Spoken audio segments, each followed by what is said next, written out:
In the beginning, PayPal experienced issues. In his great wisdom, Elon Musk determined that acquiring new customers was the most crucial factor, which forced PayPal to deal with a fraud problem that was out of control.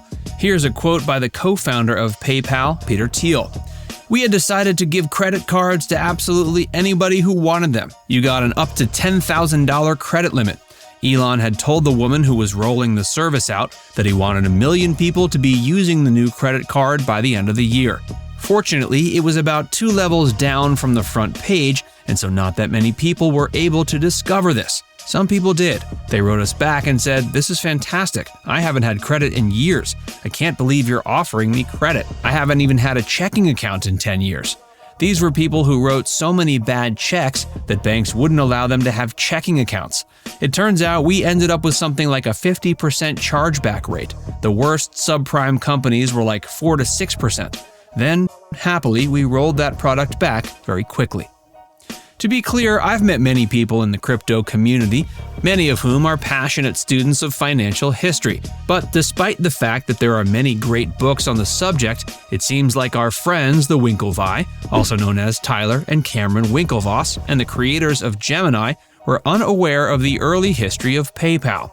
And so, maybe predictably, Gemini became victim of fraud when they introduced their cryptocurrency rewards credit card. Gemini authorized a large influx of new clients who had registered using stolen identities when the Winklevi offered the card. The rollout of cards had to be suspended, and the scam cost Gemini millions of dollars. Before we continue, please consider liking and subscribing to KABOOM if you haven't already. Not to single out Gemini, but fraud is a common issue in the banking sector. The husband whose porn payment is discovered by his spouse on their joint credit card statement and who contacts the bank to declare that it's a fraudulent charge in order to avoid a terrible marital argument is the classic illustration of why the perfect quantity of fraud in finance isn't 0. As the consumer deliberately authorized the payment, he is technically committing fraud, but the bank goes along with it to keep him as a customer.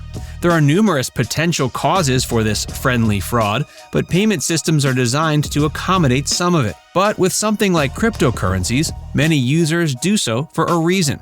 For instance, they may be unable to access or unwilling to use conventional banking services because they're attempting to collect a ransom for a hack they carried out on a company.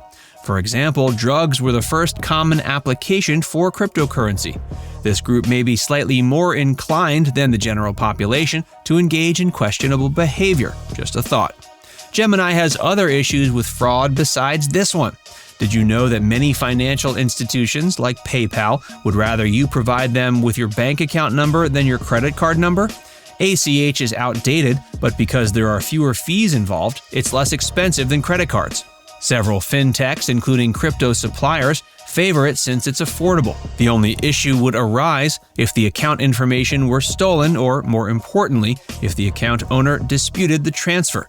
Now, keep in mind that banks will believe their customer because this type of benign fraud is an inherent part of conducting business. Yet, Gemini permitted users to withdraw their cryptocurrency prior to the ACH deposit clearing. The process went like this. A user might withdraw $50 worth of cryptocurrency if they made a transfer of $100 to buy a cryptocurrency, and that cryptocurrency's value increased to $150 before the transfer was complete. As a result, Gemini became a target for scammers starting ACH transfers using stolen bank account information because they could easily use this gap to withdraw cryptocurrency. In the event that the bank transfer was ultimately contested by the actual bank account owner, leaving the exchange with less cryptocurrency to seize, the firm would suffer even greater losses if cryptocurrency values plummeted once more. Part of me wonders if Gemini might have avoided all of this if someone in authority had read, say, Max Chafkin's The Contrarian, Ashley Vance's account of Elon Musk, or Jimmy Sony's The Founders. After all, PayPal very recently set out to change the banking sector. If anyone inside Gemini didn't have any idea how this would turn out, then shame on them. What are your thoughts on Gemini and the Winklevoss twins? Let us know in the comments, and make sure to hit the like button and subscribe to KABOOM for more videos.